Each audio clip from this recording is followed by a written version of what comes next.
আমলি এই বাংলাদেশের মানুষকে স্বাধীনতার কথা বলে বোকা বানিয়ে এই দেশটাকে লুটপাট করেছে।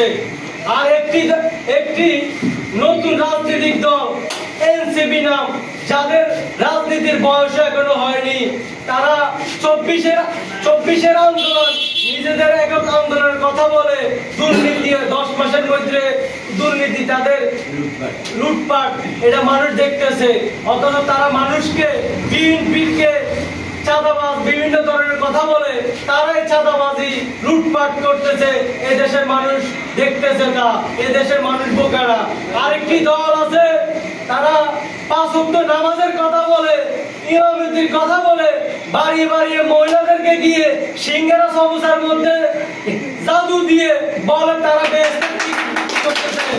এরা মানুষকে বোকা বানিয়ে বেহেশতের টিকিটের নামে আমাদের ভোট নষ্ট করতেছে। আমাদের বিএনপির বিরুদ্ধে এখনো ষড়যন্ত্র চলতেছে। তাই আমরা হয়তো ফেসিবাদকে হটানোর জন্য রাজপথে আমরা যেভাবে ভূমিকা রেখেছি, এখনো আমাদের আগামী জাতীয় নির্বাচন হওয়া পর্যন্ত আমাদেরকে সজাগ থেকে সেই ধরনের ভূমিকা নিয়ে আমাদের প্রজন্ম একাত্তর সকল অঙ্গ সংগঠন যুবদল বিএনপি হাতে হাত কাঁধে কাঁধ মিলে আমাদের এখনো মাঠে সজাগ থেকে কাজ করতে হবে। আমলি এই বাংলাদেশের মানুষকে স্বাধীনতার কথা বলে বোকা বানিয়ে এই দেশটাকে লুটপাট করেছে। আর একটি নতুন রাজনৈতিক দল এনসিপি নাম, যাদের রাজনীতির বয়স এখনো হয়নি, তারা চব্বিশের আন্দোলন, নিজেদের একক আন্দোলনের কথা বলে দুর্নীতি 10 মাসের মধ্যে দুর্নীতি, তাদের লুটপাট, এটা মানুষ দেখতেছে। অথচ তারা মানুষকে বিএনপিকে চাঁদাবাজ বিভিন্ন ধরনের কথা বলে তারাই চাঁদাবাজি লুটপাট করতেছে। এই দেশের মানুষ দেখতেছে না, এই দেশের মানুষ বোকারা। আরেকটি দল আছে, তারা 5 ওয়াক্ত নামাজের কথা বলে, ইমামতির কথা বলে, বাড়িয়ে বাড়িয়ে মহিলাদেরকে গিয়ে সিঙ্গারা সমস্যার মধ্যে জাদু দিয়ে বলে তারা বেহেশতের টিকিট করতেছে। এরা মানুষকে বোকা বানিয়ে বেহেশতের টিকিটের নামে আমাদের ভোট নষ্ট করতেছে। এই লক্ষ্মীপুর বিএনপির ঘাঁটি, এই লক্ষ্মীপুর খালেদা জিয়া, তারেক জিয়া রহমানের ঘাঁটি। এইখানে কোন সিঙ্গারা পুরি সমস্যার ভিতরে বেহেশতের টিকিট এই দেশের মানুষ গ্রহণ করবে না।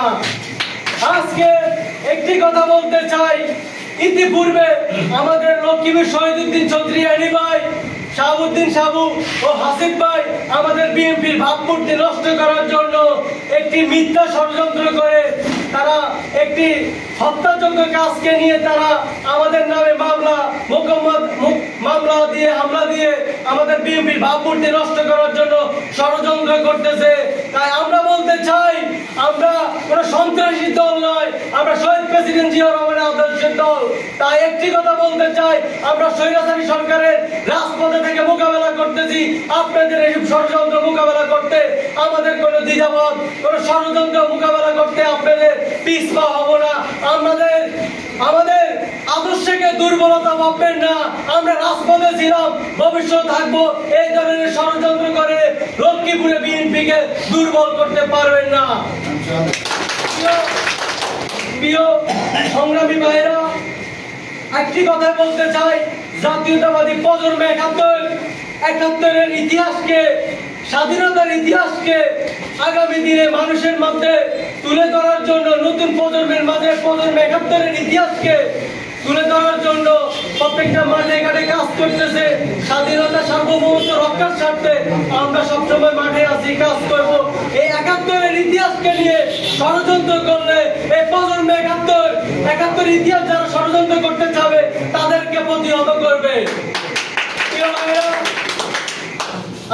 আমরা ছোটবেলায় যখন দেখেছি 2-তে 1-এ খেলাধুলা হতো, প্রতিযোগিতা হতো, তখন দেখতেন 8 বছরের বাচ্চা, ওই 3 বছরের বাচ্চা, 4 বছরের বাচ্চা প্রতিযোগিতা দিত, কিন্তু দৌড় দিয়ে অনেক সময় কিন্তু 8 বছরের বাচ্চাকে ফেল করে 4 বছরের বাচ্চা হয়ে গিয়ে যেত। তাই একটি কথা বলতে চাই, এই প্রজন্ম 4 বছরের বাচ্চা হয়ে আগামী দিনে যুবদল, স্বেচ্ছাসেবক দলের সাথে প্রতিযোগিতা হয়ে কাজ করবে। সেই প্রতিযোগিতায় ইনশাআল্লাহ আমরা আমাদের সাংগঠনিক ভূমিকা নিয়ে আমরা এগিয়ে যাবো।